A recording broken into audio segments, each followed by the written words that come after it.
فتویٰ امام اعظم کے قول پر دیا جائے گا، مگر ایک شرط ہے، اس صورت میں ہو سکتا ہے کہ فتویٰ عبادات میں بھی امام اعظم کے قول پہ نہ ہو۔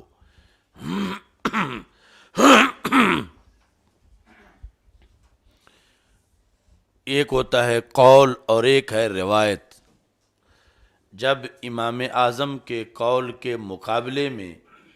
امام اعظم رحمۃ اللہ علیہ سے ایک روایت ہو تو پھر عبادات میں بھی امام اعظم کے قول سے ہٹ کر فتویٰ دیا جا سکتا ہے۔ ویسے تو یہ قانون ہے، اور یہ قانون بنایا گیا ہے تتبع اور استقراء سے، یعنی تلاش مطالعہ کر کے یہ دیکھا گیا ہے جا بجا کہ عبادات میں امام اعظم کے قول پر فتویٰ دیا گیا ہے۔ لیکن اگر امام اعظم سے ہی کوئی ایسی روایت ہو جو آپ کے قول کے خلاف ہے، اور اس روایت پر پھر آگے امام ابو یوسف اپنا مذہب بنائے ہوئے ہوں، یا امام محمد یا امام ظفر، تو پھر عبادات میں بھی امام اعظم کے قول سے ہٹ کے فتویٰ دیا جا سکتا ہے۔ تو جو عبادات میں امام اعظم کے قول پر مطلقاً فتویٰ ہے، یہ ایک شرط کے ساتھ مشروط ہے۔ اگر وہ شرط پائی گئی کہ مقابلے میں جو قول ہے وہ امام صاحب والی روایت نہ ہو، تو پھر تو امام صاحب کے قول پر ہی فتویٰ ہوگا۔ لیکن اگر مقابلے میں جو جس کا قول ہے وہ امام صاحب کی بھی ایک روایت ہو، تو پھر عبادات میں بھی فتویٰ امام صاحب کے قول سے ہٹ کر دیا جا سکتا ہے۔ جس طرح کہ مائع مستعمل کا پاک ہونا،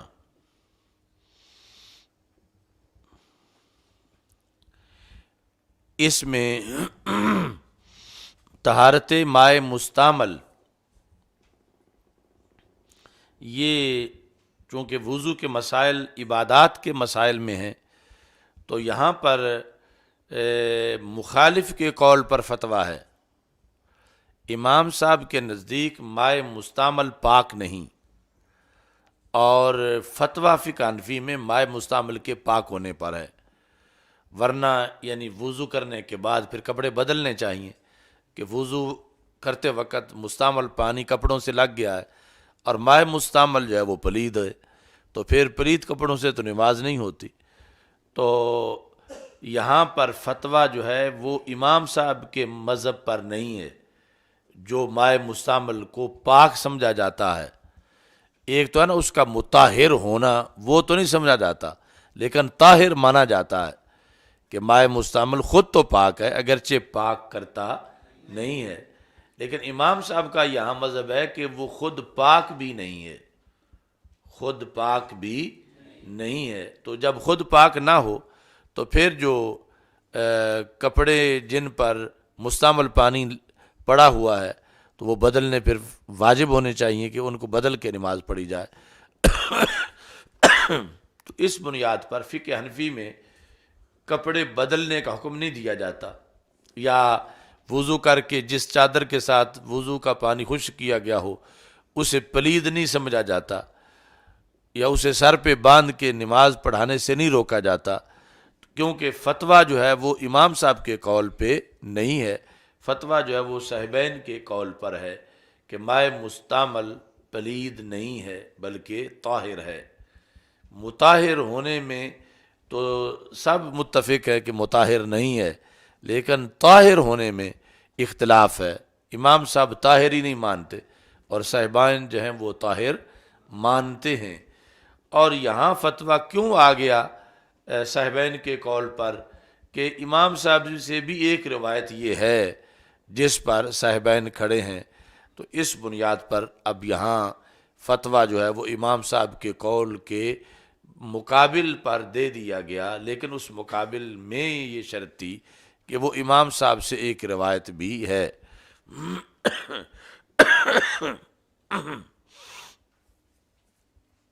اصل میں یہ جو مسئلہ ہے، اس میں امام صاحب کے تقوی کا دخل ہے اور امام صاحب کی جو روحانیت ہے اس کا دخل ہے. یعنی آپ کی دلیل کا محور اس پر ہے کہ گناہوں سے پلید کوئی چیز نہیں، اور وضو سے گناہ جڑتے ہیں، اور جڑتے اس پانی میں ہیں جو وضو میں استعمال کیا جا رہا ہے. تو جب پلید ترین چیز اس کے اندر موجود ہو اور پھر وہ پانی پاک ہو تو یہ کیسے ہو سکتا؟ تو یہ اصل میں عام بندے کا موضوع نہیں، اس کے دائرہ کار سے بلند چیز ہے. چونکہ حضرت امام اعظم ابو حنیفہ رحمۃ اللہ علیہ جامع مسجد کوفہ میں وضو فرما رہے تھے تو پانی آپ کی طرف سے یعنی نالی میں آ کے جو مسجد کی بنی ہوئی تھی جگہ وضو والی، تو ادھر مثلا وضو لوگ کر رہے ہیں تو پانی ادھر بہہ کے آ رہا تھا، تو جو اس طرف ساتھ متصل بیٹھا تھا تو اس کے وضو کا پانی بھی سامنے سے گزر رہا تھا. تو آپ نے اسے فرمایا کہ تجھے حیا نہیں آئی کہ تم نے ابھی تھوڑی دیر پہلے یہ گناہ کیا ہے، اور یہ جو پانی آپ کا بہہ رہا ہے اس میں وہ مجھے گناہ نظر آ رہا ہے. تو اب آپ مکلف تھے اپنے علم کے لحاظ سے. اب قیامت تک کی کوئی ایسی ٹیکنالوجی نہیں آئے گی جو پانی سے گناہ دیکھ سکے کہ یہ پانی وہ ہے جس میں زنا کا گناہ نظر آ رہا ہے، جھوٹ بولنے کا گناہ نظر آ رہا ہے. اور امام صاحب کی آنکھ اتنی تیز تھی کہ پانی میں گناہ دیکھ لیتی تھی، اور جس کو پانی میں گناہ نظر آ رہے ہوں اور وہ پانی کپڑوں پہ لگا ہوا ہو تو اب اس کی پھر کیسے ہوگی اسی کپڑے کے ساتھ. تو اس بنیاد پہ یعنی امام صاحب جو ہے یہ بات آپ کے تقوی کی بنیاد پر تھی، اور اس تقوی کے اندر آپ کی اس کشف کا دخل تھا جو آپ کی آنکھ کو اس حد تک حاصل تھا کہ پانی کے اندر گناہ دیکھ لیتے تھے. تو اس پر آپ نے پھر یہ قول کیا کہ مستعمل پانی جو ہے وہ پلید ہے، کہ گناہ نجس ہیں. اور یہ حدیث شریف میں بھی ہے کہ آنکھوں کی پلکوں کے نیچے سے دھل کے گناہ نکلتے ہیں وضو میں،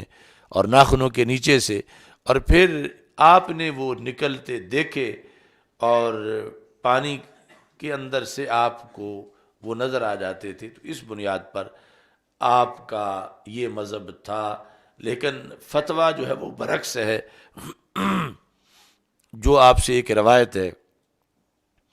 کہ مستعمل پانی جو ہے وہ پلید نہیں ہے، تو اس پر جو ہے وہ فتویٰ دیا جاتا ہے، اور اس پر ہی لوگ پورے اتر سکتے ہیں. اور عام لوگوں کے لحاظ سے اب ہو سکتا ہے کہ کسی آلے سے دیکھیں تو یہاں فضا میں اتنی چیزیں ہوں جہاں ہم بیٹھے ہوئے ہیں کہ آلودہ ہی آلودہ ہو، تو وہ جو جب سامنے کسی کو نظر آ رہا ہو تو پھر اس کا دل گھبرائے گا کہ میں یہاں کیوں بیٹھوں. اور ہمیں تو اب یہاں کوئی آلودگی نظر نہیں آ رہی، تو ہمیں اس بارے میں کوئی مسئلہ بھی پیدا نہیں ہو رہا. تو امام صاحب کا لیول بہت بلند تھا. تو اس بنیاد پر آپ کو جب پانی میں وہ گناہ نظر آ رہے تھے اور پانی پھر کپڑے پہ لگا نظر آ رہا تھا، تو اس پر آپ نے اس کا یہ مسئلہ اپنے اس علم کی روشنی میں بیان کیا. باقی اس سے یہ بھی یعنی یہ بات شروحات میں لکھی ہوئی ہے، جو اس مقام پر فقہ میں ہماری شروحات ہیں ہدایہ کی ہوں یا دیگر، تو ان میں یہ لکھا ہوا ہے کہ امام صاحب کو اتنا کشف حاصل تھا اور آنکھ میں اس قدر بینائی تیز تھی کہ پانی میں گناہ دیکھ لیتے تھے، وہ جو دھلے ہوئے نکلے ہیں کسی سے. تو یہاں سے یعنی یہ غیر مقلدین ٹولہ یعنی ان کو سمجھنا چاہیے کہ کہاں امام اعظم ابو حنیفہ اور کہاں یہ ابو اندھیرا قسم کے لوگ کہ انہیں پانی میں گناہ بھی نظر آ جائیں اور انہیں آسمان پہ چمکتا سورج بھی نظر نہ آئے، اور پھر یہ کہیں کہ ہم امام صاحب جیسے ہیں اور ہم بھی امام ہیں، ہماری بھی فقہ ہے، ہم بھی یہ کہتے ہیں. تو اللہ تعالیٰ نے یعنی ان سے وہ کام لینا تھا تو انہیں اتنے معارف بھی عطا فرمائے، اور اس قدر باریکی اللہ تعالیٰ نے عطا کی. تو کمافی طہارت الماء المستعمل، یہ اس کی مثال ہے کہ جہاں پر فتویٰ امام صاحب کے قول پہ نہیں بلکہ مخالف کے قول پر ہے، لیکن مخالف کے قول پر تب ہے کہ وہ امام صاحب سے ایک روایت وہ بھی ہے جہاں مخالف نے قول کیا ہوا ہے،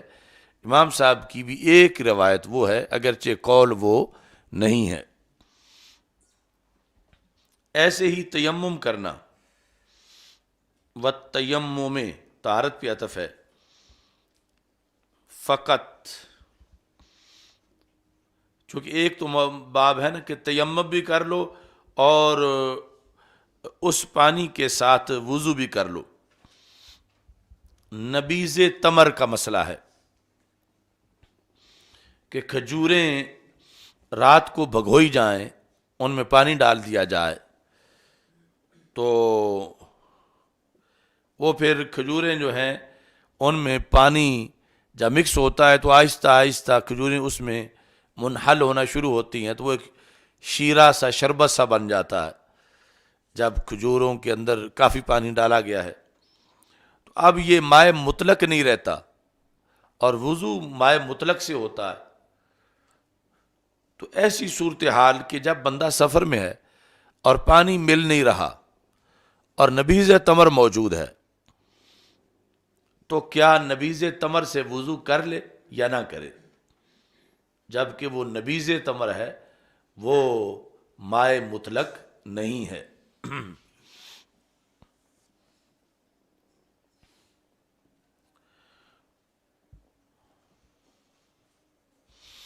تو امام صاحب کے نزدیک ایسی صورت کے اندر نبیذ تمر سے وضو کرنا جائز ہے، جبکہ فقہ حنفی میں یعنی فتویٰ دیا جاتا ہے کہ ایسی صورت میں وہ تیمم ہی کرے، یعنی یہ نہیں کہ وضو بھی کر لے اور تیمم بھی کر لے، یعنی نبیذ تمر سے وضو بھی کر لے اور پھر ساتھ تیمم بھی کر لے، بلکہ فتویٰ اس پر ہے کہ تیمم کرے فقط کی اس لیے قید لگائی ہے کہ صرف تیمم کرے، وضو نہ کرے۔ کب؟ عند عدم غیر نبیذ تمر، جب نبیذ تمر کے علاوہ پانی نہیں ہے، وہی ہے، تو پھر کیا کرے؟ سمجھا جائے کہ فلم یجدوا ماء کی صورت پائی گئی ہے، فتیمموا صعیدا طیبا، تو اس بنیاد پر تیمم کیا جائے۔ اب امام صاحب جو ہیں یہاں پر ان کا مذہب جو ہے وہ محض تیمم کا نہیں ہے، ان کا مذہب وضو کا ہے کہ نبیذ تمر سے وضو کر لیا جائے، آگے پھر ساتھ تیمم بھی کر لیں۔ اور فتویٰ جو ہے وہ کس پر دیا جاتا ہے فقہ حنفی میں کہ ایسی صورت میں تیمم کیا جائے۔ تو یہاں جو قانون بیان ہو رہا تھا کہ عبادات میں فتویٰ مطلقاً امام صاحب کے قول پہ ہے، تو یہاں پھر امام صاحب کے قول پہ نہیں ہے۔ وجہ کیا ہے کہ یہاں امام صاحب سے ہی ایک روایت ہے جس کو آگے رکھ کے پھر آپ کے شاگردوں نے یہ فتویٰ دیا، تو یہ ہم نے شرط لگائی تھی اس قانون کے ساتھ کہ جب عبادات کا مسئلہ ہو تو فتویٰ مطلقاً امام صاحب کے قول پہ ہے، صاحبین کے قول پہ یا اور کسی شاگرد کے قول پہ نہیں ہے۔ لیکن اگر ادھر بھی امام صاحب سے ہی ایک روایت موجود ہو تو پھر امام صاحب کے قول کو چھوڑ کے مقابل قول پر فتویٰ دیا جا سکتا ہے۔ اس کی یہ دوسری مثال ہے، نبیذ تمر کی علاوہ پانی نہ ہو تو پھر صرف تیمم کرنا، اس پہ فتویٰ ہے، جبکہ یہ مذہب امام صاحب کا نہیں ہے۔ باقی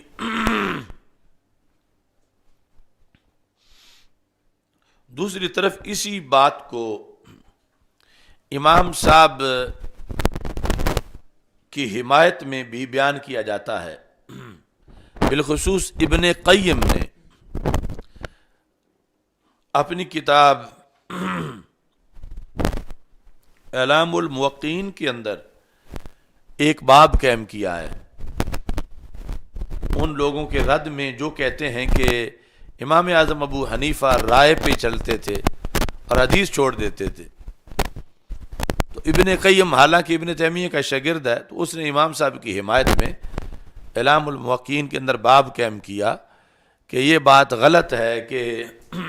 امام صاحب رائے کے بندے تھے اور حدیث چھوڑ دیتے تھے. اس نے حوالے دیے کہ امام صاحب تو ضعیف حدیث بھی نہیں چھوڑتے تھے چاہے کہ صحیح ہو. تو ضعیف حدیث بھی امام صاحب قیاس پہ مقدم رکھتے تھے. صحیح تو صحیح رہی،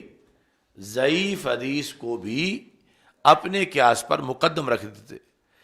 اس کی دلیل کے طور پر یہ پیش کیا ابن قیم نے کہ نبیذ تمر سے وضو کرنے والی حدیث ضعیف ہے. جو لیلۃ الجن کو رسول اکرم صلی اللہ علیہ وسلم نے وضو کیا نبیذ تمر سے، تو حدیث ضعیف ہے، لیکن امام صاحب اس ضعیف پہ بھی عمل کرتے ہیں. تو اس نے کہا کہ جو ضعیف حدیث پر اپنی سوچ کو مقدم نہ کریں، قیاس کو، محض قیاس کو، تو وہ صحیح پر کیسے مقدم کریں گے؟ جس طرح کہ نبیذ تمر سے وضو کرنے والی حدیث ضعیف ہے، لیکن امام صاحب نے جو فتویٰ دیا ہوا ہے تو پیچھے اصل وجہ یہ ہے، یعنی جو فقہ حنفی میں بات کرتے ہوئے ہم یہ کہہ رہے ہیں کہ وہ قول امام اعظم ابو حنیفہ ہے اور فتویٰ مقابلے میں دیا جا رہا ہے. تو امام صاحب کو یہ قول اس لیے کرنا پڑا کہ سامنے حدیث تھی، اگرچہ ضعیف تھی، لیکن امام صاحب نے پھر بھی کہا کہ وضو کیا جائے. چونکہ حدیث میں وضو کرنے کا ذکر موجود ہے، تو حدیث اگرچہ ضعیف ہے لیکن امام صاحب نے اس پہ عمل کیا. تو پتہ چلا کہ امام صاحب جو ہے وہ صحیح حدیث کو چھوڑ دیں اور اپنی رائے پہ عمل کریں، یہ تو بڑی دور کی بات ہے. آپ نے ضعیف حدیث کے مقابلے میں قیاس کو ترک کیا ہے اور ضعیف حدیث پہ عمل کیا ہے.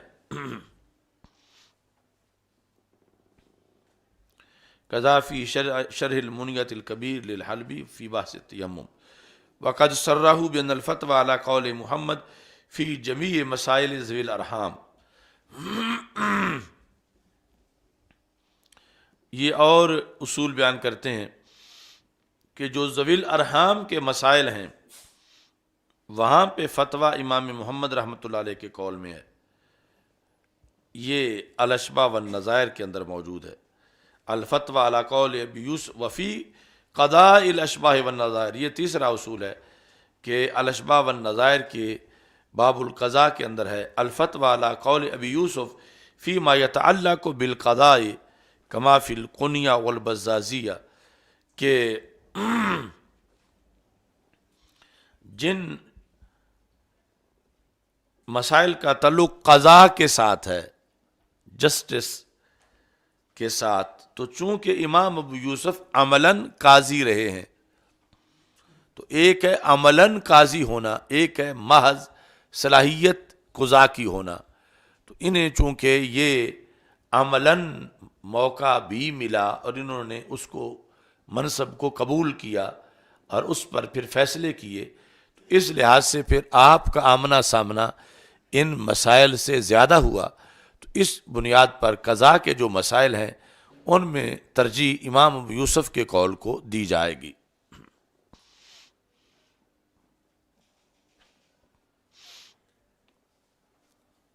کیوں؟ لحصول زیادت العلم لہو بھی بالتجربہ، کہ آپ کو تجربہ کی بنیاد پہ اس کا زیادہ علم آیا. یعنی اگرچہ امام صاحب امام اعظم ابو حنیفہ آپ نے قضاء کو قبول نہیں کیا اور امام ابو یوسف نے قضاء کو قبول کیا، تو ایک طرف تو امام صاحب کا کمال کہ آپ نے ابو جعفر منصور کی قضاء کو ٹھکرا دیا، اور دوسری طرف ان کو یہ علمی فائدہ حاصل ہوا کہ جب ایسے مسائل کا عملاً فیصلہ کرنا پڑا تو اس سے صلاحیت کو مزید آزمائشوں سے گزرنا پڑا. تو اس بنیاد پر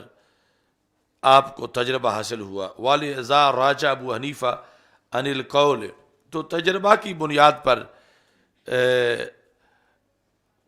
محض علم کے مقابلے میں تجربہ کی بنیاد پر بندے کو مہارت جو حاصل ہوتی ہے وہ فیصلہ زیادہ اہم ہوتا ہے۔ مثلا ایک ہے محض تیراکی کا علم کہ تیرنا کیا ہوتا ہے، اس کے 9-10 باب پڑھائے جائیں، اور ایک ہے عملاً تیرنا۔ تو تیرنے کا، تیراکی کا فن جاننا اور ہے، فن پڑھنا اور ہے، اور تیراکی کرنا اور ہے۔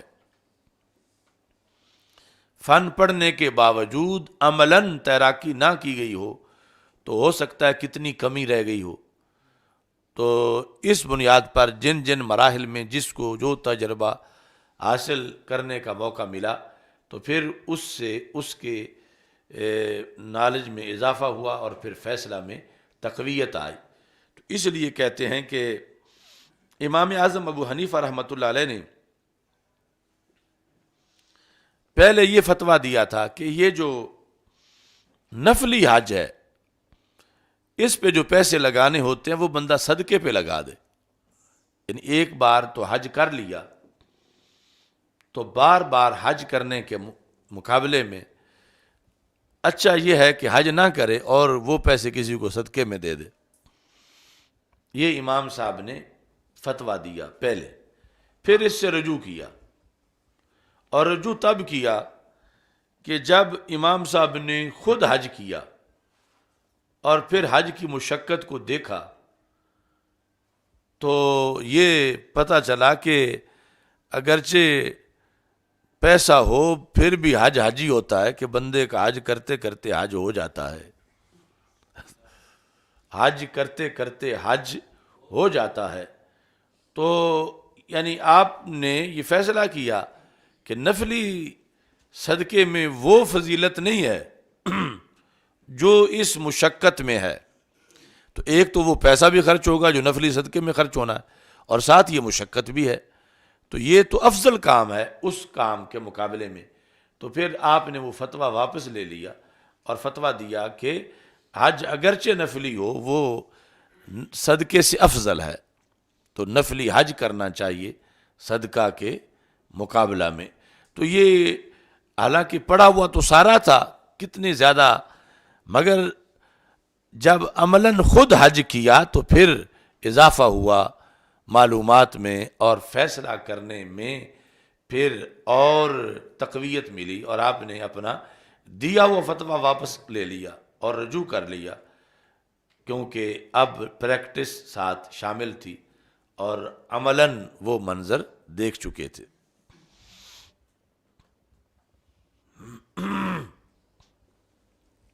والذا اسی وجہ سے رجوع کیا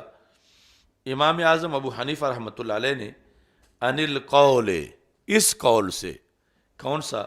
بأن صدقۃ افضل من حج تطوع، کہ صدقہ نفلی حج سے افضل ہے۔ اس سے کیا کیا؟ رجوع۔ کب؟ لما حج، جب آپ نے خود حج کیا، وعرف مشقتہ، اور پہچانا کہ حج کی مشقت کیا ہوتی ہے، تو اس طرح آپ نے پھر اس سے رجوع کر لیا۔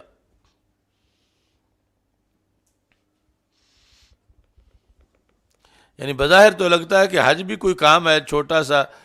3-4 جگہوں میں بیٹھنا ہے جا کر، تو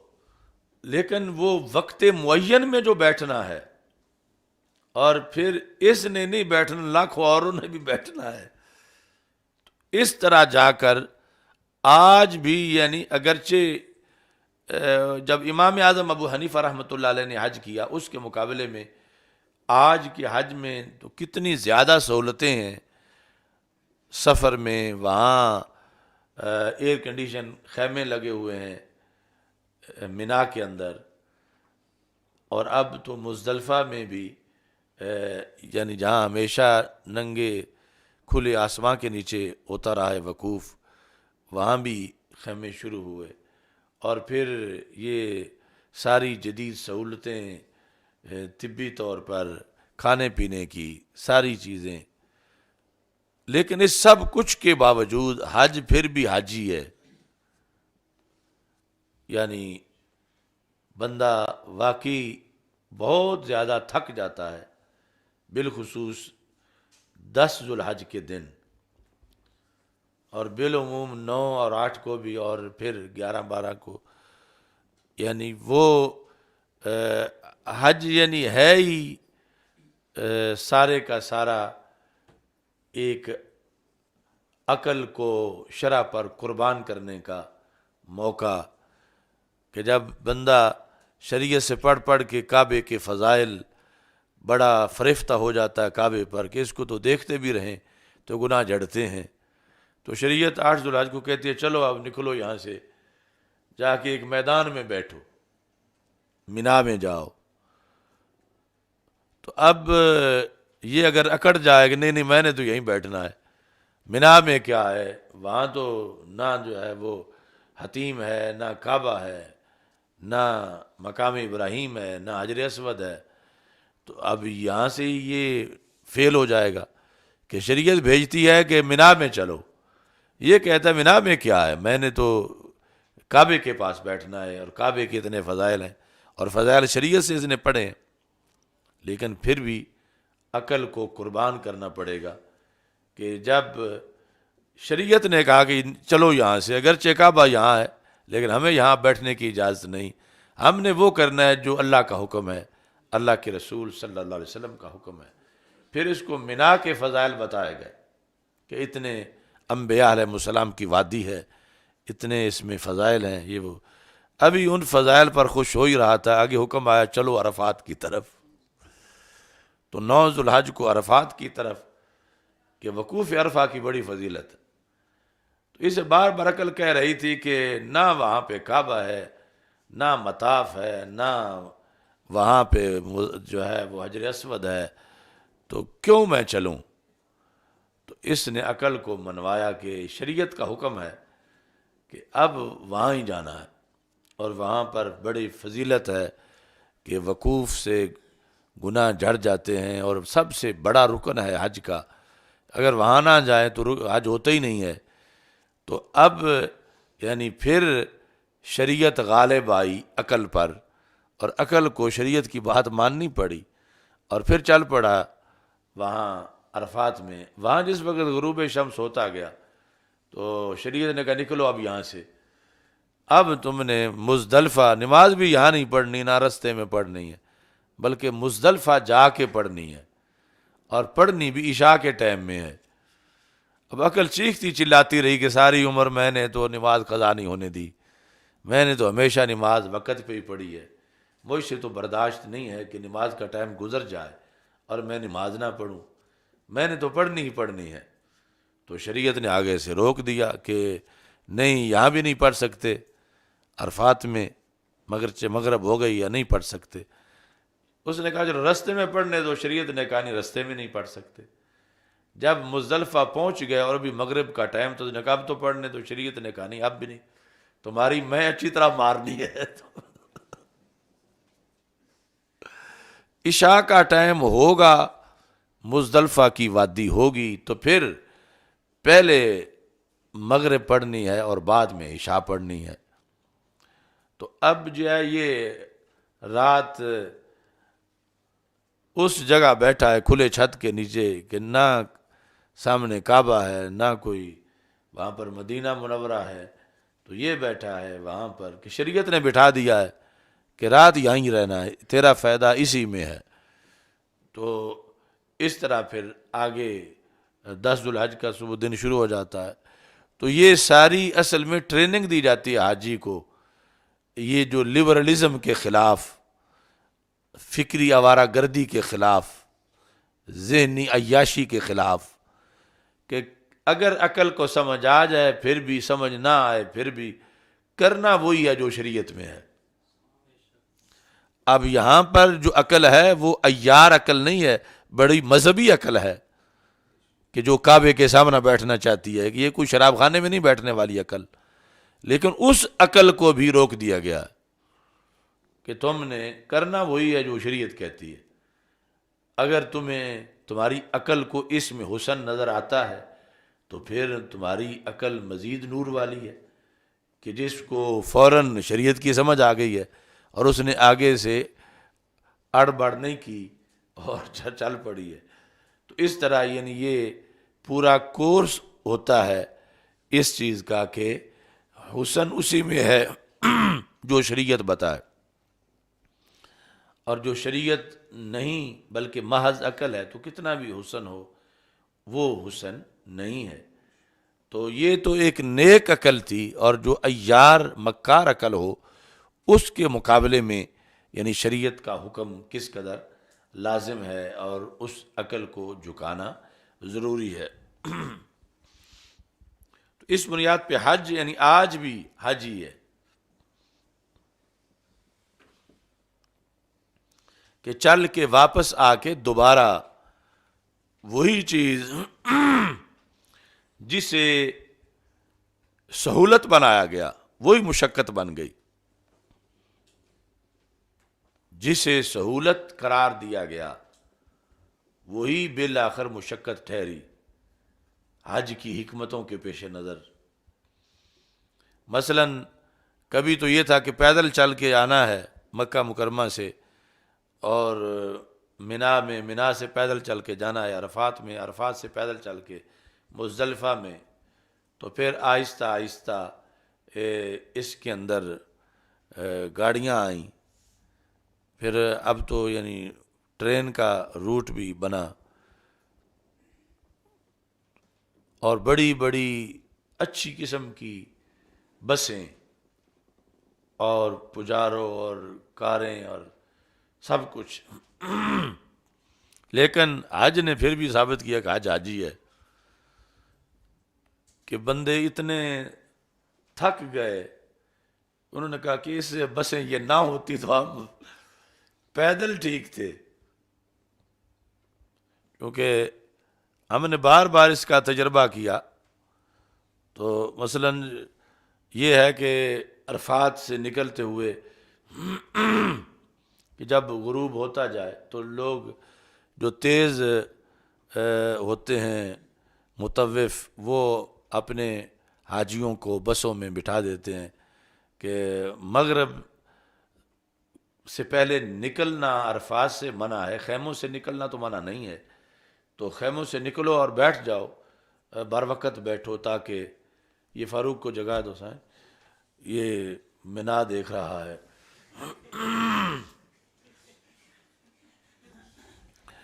تو تاکہ یعنی اس میں وقت بچ جائے،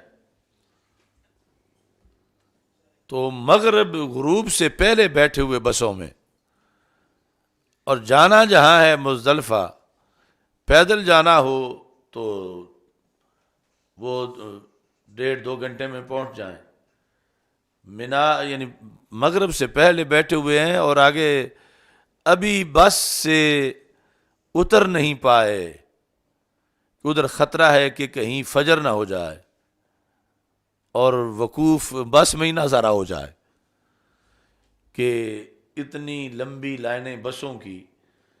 کہ چیونٹی کی رفتار پر انہیں چلنا پڑتا ہے، کہ سامنے رش اتنا ہے کہ یہ بسیں چل ہی نہیں سکتی، اور پھر جڑ گئی ہیں سارے رستے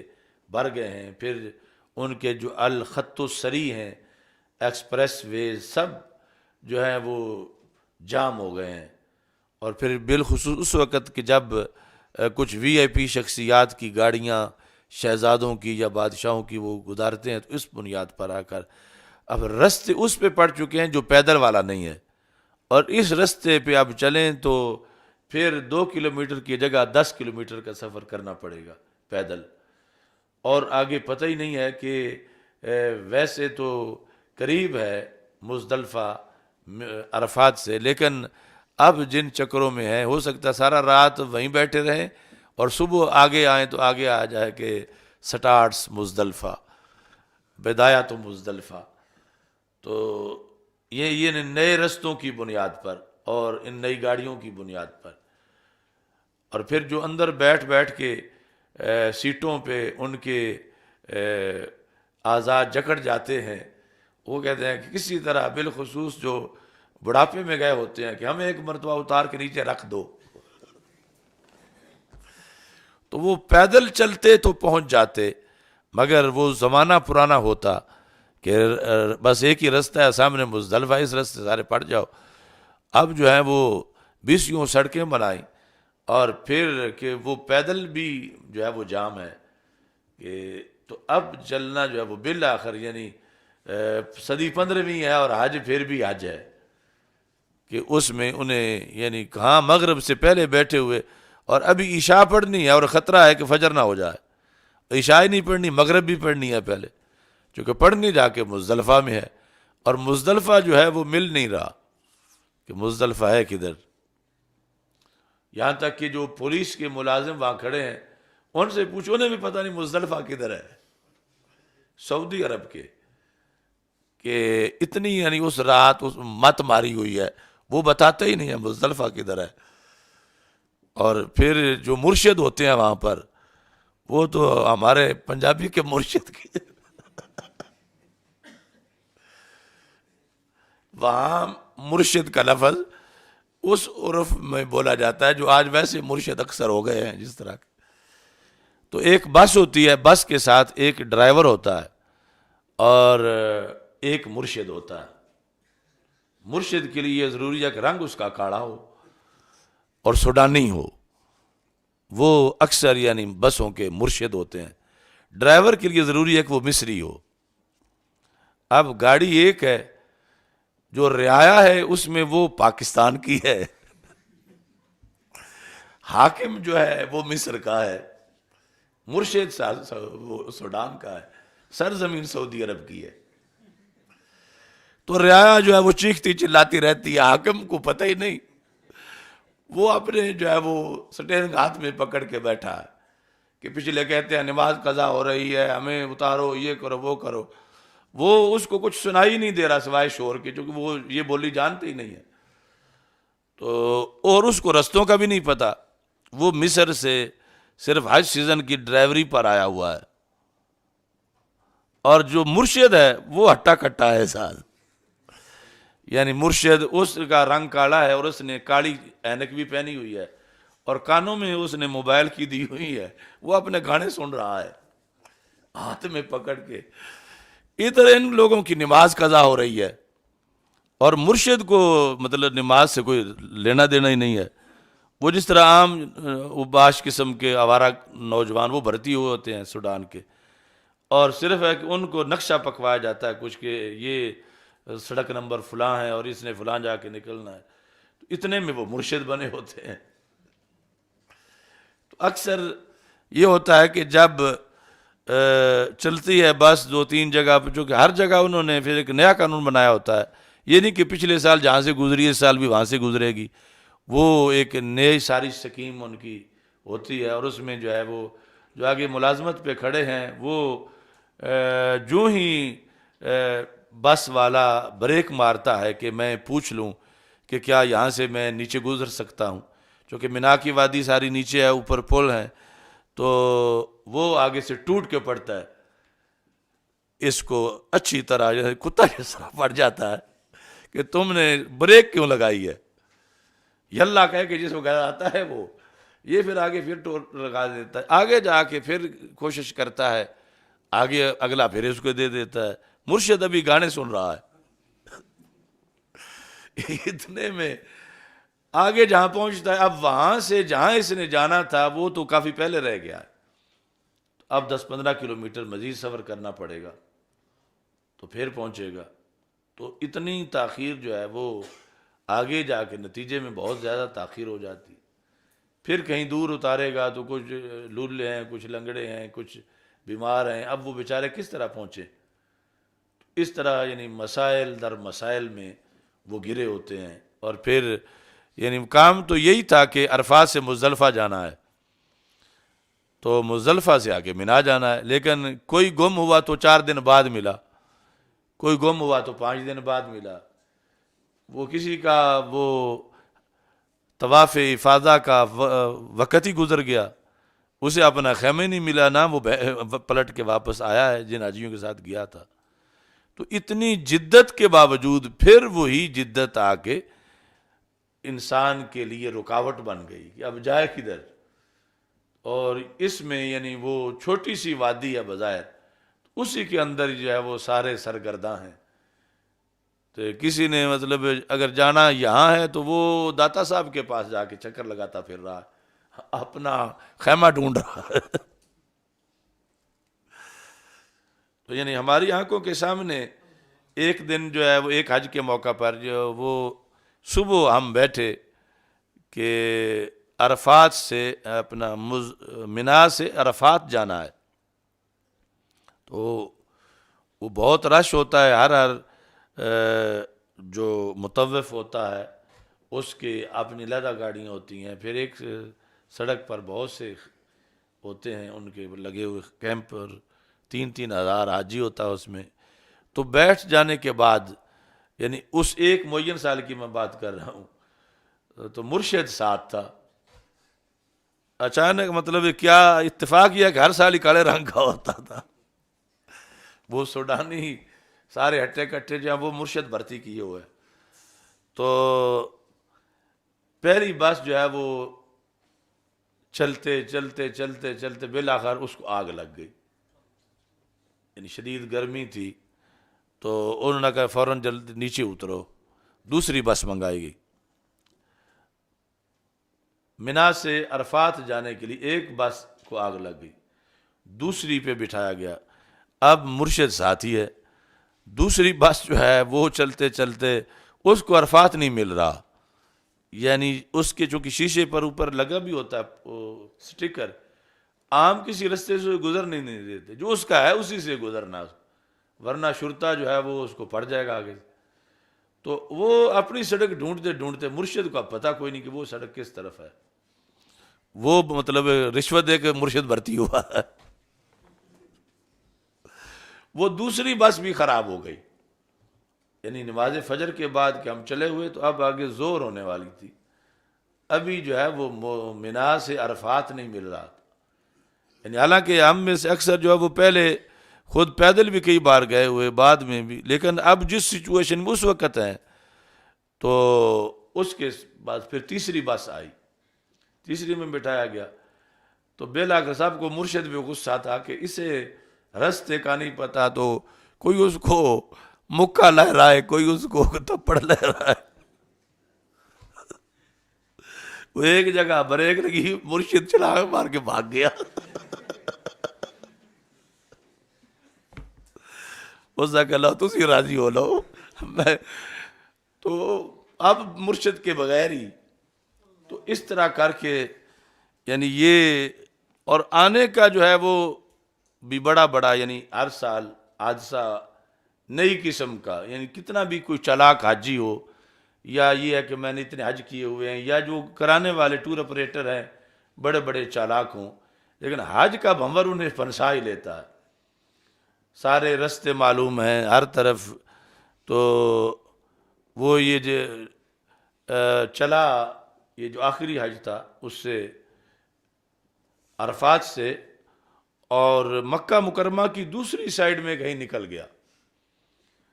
کہ جہاں وہ جس سے پوچھتا وہ کہتے ادھر تو مزدلفہ ہے ہی نہیں، اور آگے یعنی وقت وہ 12 سے اوپر کا ہو رہا رات کا، ابھی لوگوں نے مغرب پڑھنی ہے، تو بڑی مشکل کے بعد پھر اس نے یعنی دور ہی اتارا کہ اور بس جا ہی نہیں کہیں سکتی، رستے سارے بند ہیں، تو ان حاجیوں کو اگر عرفات سے چل کے مزدلفہ جانا ہوتا تو آسان تھا، اب جہاں یہ اترے ہیں اور ادھر رات کے 12 بج گئے ہیں، تو وہاں سے چل کے اب مزدلفہ پہنچنا بہت مشکل ہے۔ اور پھر ایک سال ایسے ہوا کہ 2-4 حاجی نہیں، تقریباً 40-50 ہزار حاجی جو ہیں وہ مزدلفہ سے باہر ہی بیٹھے رہے، یعنی مزدلفہ وادی ابھی شروع ہی نہیں ہوئی تھی،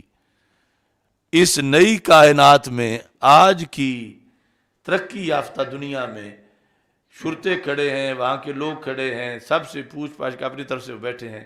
کہ چلو بیٹھنا ہی ہے، رات گزارنی ہے، تو ہمارا وقوف مزدلفہ یہی ہو جائے گا، مزدلفہ ہی ہے۔ فجر کو جب نماز پڑھ کے چلے کہ اب ہم منا کی طرف جائیں، تو چلتے چلتے اچانک آگے بورڈ آ گیا کہ مزدلفہ سٹارٹس بدایت مزدلفہ، تو سب ساتھ پکڑ کے بیٹھ گئے، اب ہم ساری رات باہر بیٹھ رہے ہیں، ہمارا تو وقوف فوت ہو گیا ہے۔ تو اس طرح یعنی اتنے بڑے بڑے گھپلے بھی ہو جاتے ہیں کہ 40-50 ہزار بندہ جو ہے وہ ایک میدان میں بیٹھے اس طرح ہی پہلے 100 بیٹھے ہوں گے تو انہوں نے کہا یہ جو بیٹھے ہوئے تو ہم بھی بیٹھ جاتے ہیں، پھر اوپر انہوں نے کہا کہ یہ 1000 جو بیٹھا ہوا تو ہم بھی بیٹھ جاتے ہیں،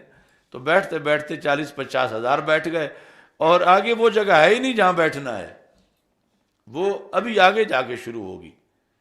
جس کا یعنی بورڈ لگا، اور آگے اب تو بورڈ پر بھی کوئی یقین نہیں لگے لگانے والے نے لگاتے وقت صحیح لگایا ہے یا، چونکہ اب جو ہے وہ مزدلفہ جدید اور مزدلفہ قدیمہ اور مناء جدید اور اس طرح کر کے وہ آگے چکر جو ہیں وہ شروع ہو گئے. تو بہرحال امام صاحب نے جب تجربہ کیا تو پتہ چلا کہ حج حاجی ہوتا ہے، تو نفلی صدقے سے اس کی فضیلت اپنی جگہ قائم ہے، اور یہ ساری ان مشکلات مکان معین اور زمان معین کی بنیاد پر ہے، اور بالخصوص زمان معین کی بنیاد پر. ویسے سال کے عام دنوں میں تو وہ ساری جگہ خالی پڑی ہوئی ہیں، کوئی جتنا بیٹھا رہے وہاں جا کر، لیکن شریعت نے بٹھانا ہے جس وقت آج تو تب بھی ہونا ہے، تو اس وقت پھر جو ہے وہ ساری بندے کی سہولتیں اور سارا پیسہ اور ساری جدت اور یہ ماڈرنزم سب ختم ہو جاتا ہے کہ حج کہتا میں حاجی ہوں، تو جس نے آنا ہے حج کر کے ہی جانا ہے.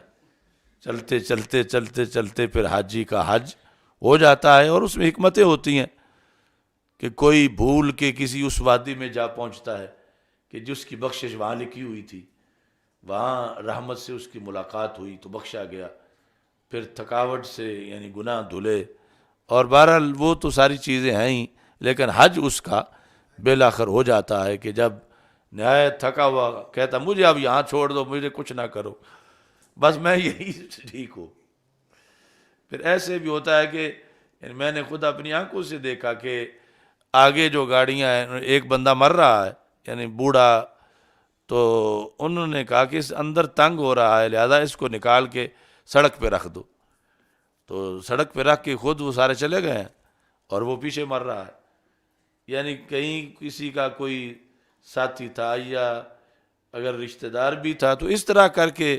یعنی صورتحال کی اس کو آسانی فٹ پاتھ پہ مرنے میں ہے، اندر جو ہے یہ تنگ ہو رہا ہے تو باہر فوت ہو جائے. تو یہ کہ لما حج و عرف مشقتہ، کہ جب حج کیا اور مشقت کو جانا تو امام صاحب رحمۃ اللہ علیہ نے اپنے پہلے فتوے سے رجوع کر لیا.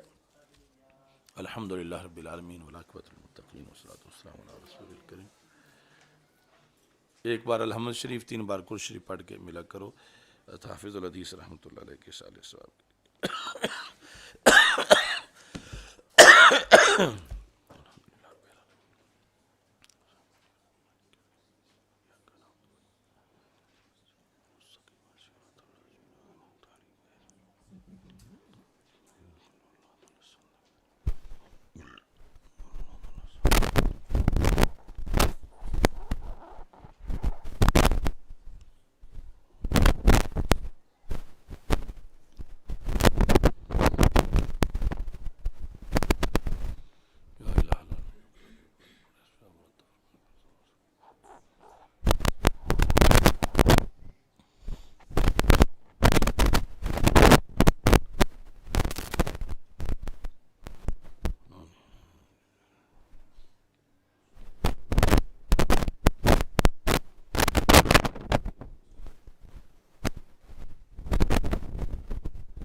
صلی اللہ تعالی